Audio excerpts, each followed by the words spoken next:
My dear people of the Southern Cameroons, today is the 24th of October 2020.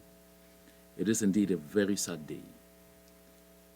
I got up today totally gripped with shock and consternation at the news of the massacre of over 10 children, and I understand that the figure is likely to change, that many more are dying because a lot were wounded and are in hospitals battling for their lives. This gruesome act is just one too much, one too many, that must be absolutely condemned in the strongest of terms. I don't care whoever is at the origin.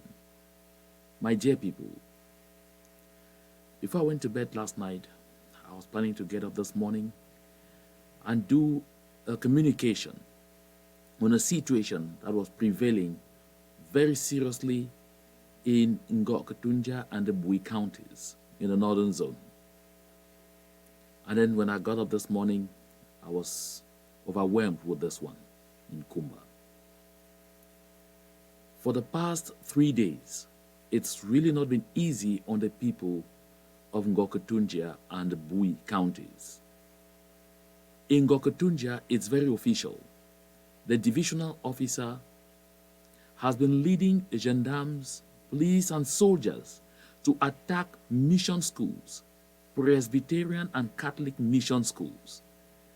They brutalize teachers, brutalize pastors and reverend fathers, threaten them, and cut the children from their schools away in armored cars. And they have even called those schools, those mission schools, and some other private schools illegal. From findings on the ground and from talking to some of the prelates, I was told that government officials across the southern and northern zones have been promoting a slogan that no government schools, no mission schools, no private schools.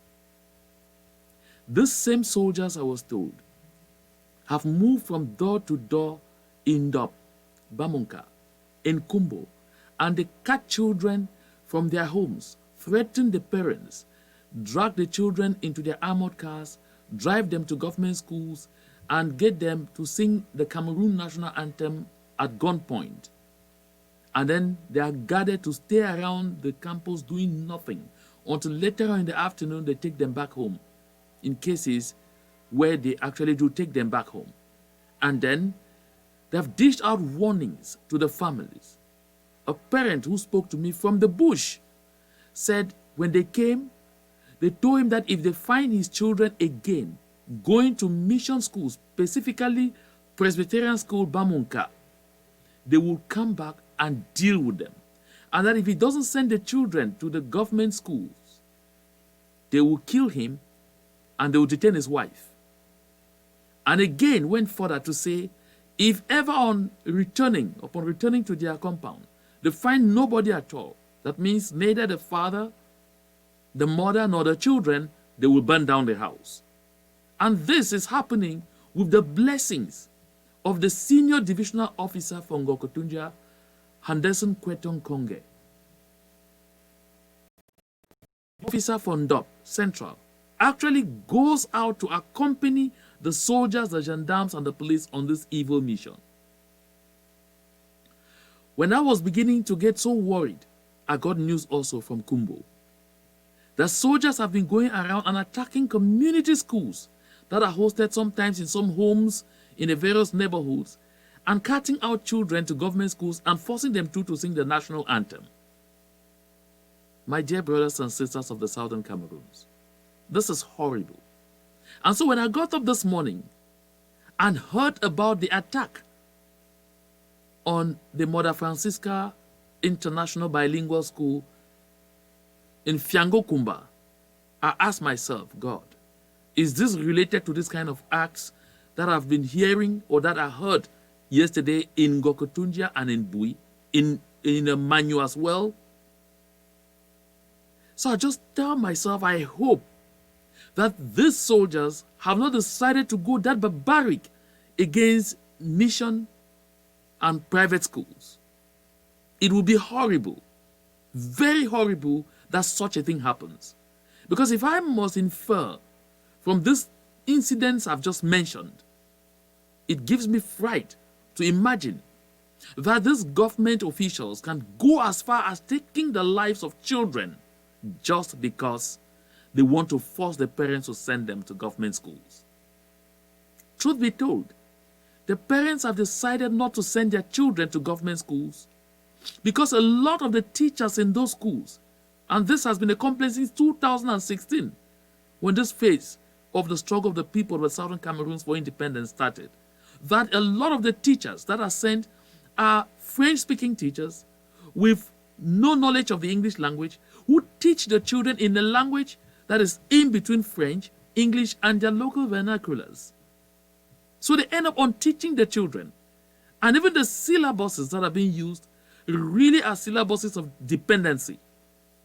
Training our children to grow up and not be able to do anything for themselves.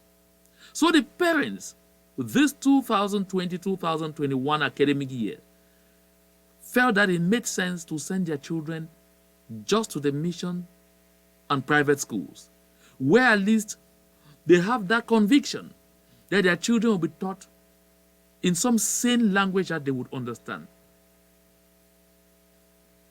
This act that happened in Kumba today is absolutely condemnable. I don't care whoever committed it. What I care about is that there should be an impartial and thorough international investigation into this gruesome act, and let the perpetrators be brought to book as fast as possible. This is one act too much, one act too many, that can no longer be tolerated. We have seen this carnage more than enough. This is the same thing that happened in Gabo, the same thing that happened in Mendankwe, the same thing that happened in Babanki, in Mankon, that happened in Bangem, in Pinyin. My dear brothers and sisters of the Southern Cameroons, if there has ever been any time that collaboration and talking together, working together as one people is important, this is the time. We have to, like a people, understand that we either come together, work together in the interest of the 8 million Southern Cameroonians that are being brought down, just like young boys use their catapults and shoot down birds on a daily basis, then we will all perish collectively as fools. My heart is bleeding. My heart is bleeding, and bleeding with reason. Because I imagine those moments that as a young man, I get up from our home, and as I'm walking to school, oh yes, because in the days we walk long distances to go to school. As I'm preparing to go to school, I get a hug from my father, from my mother, all excited to see me go to school, to study, to learn, so I could get a bright future, so that the family would be proud of me. And now imagine these children who got up this Saturday morning, hugged their parents, embraced them, and left happily to school, hoping to study and use their pens in the future to change the fortunes of their families, to change the fortunes of the Southern Cameroons, to change the fortunes of the world. And that this is how they have ended. That those happy faces that parted from their families this morning will never come back. This is a sad moment. I wonder why the international community has continued to stay this silent, as if they've offered the people of the Southern Cameroons to Mr. Pobia and his soldiers to kill us for their sport. It gladdened my heart when I saw US leaders and officials coming out strong to condemn the atrocities perpetrated by gun-carrying officials in Nigeria against civilians. But at the same time, it left me wondering aloud and asking the question, is Mr. Paul Biya and his government above the law? Is Mr. Paul Biya and his government above international law?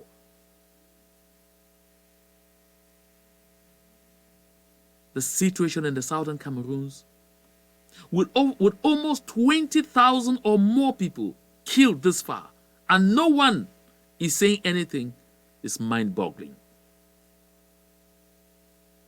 This is why I want to use this very sad opportunity to urge the people of the southern Cameroons, wherever you are, to bury the hatchet, to understand that we either come together and work together and protect ourselves and fight for our common destiny and fight to free our people like one person, we will live to regret our acts of today.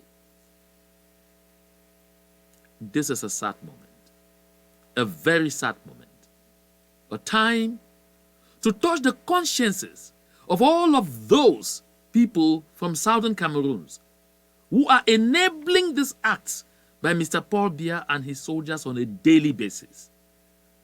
Look back into your consciences if you still have them. Ask yourself questions.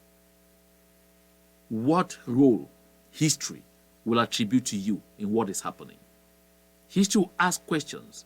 What you did when you were sitting in Mr. Paul Biya's government and hearing the military officials taking these kind of horrible decisions to bring doom upon your people. What did you do?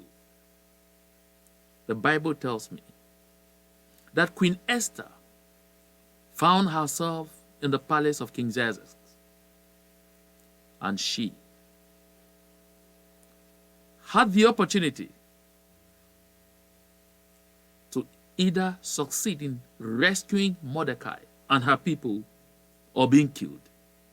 And she said the best thing to do was to take a chance. If she died for a good cause.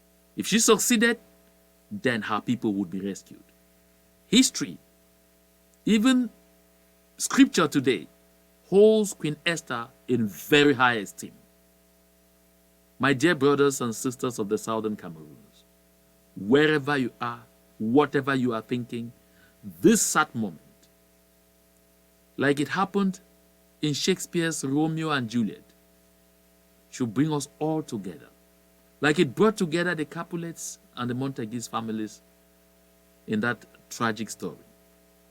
My dear people of the southern Cameroons,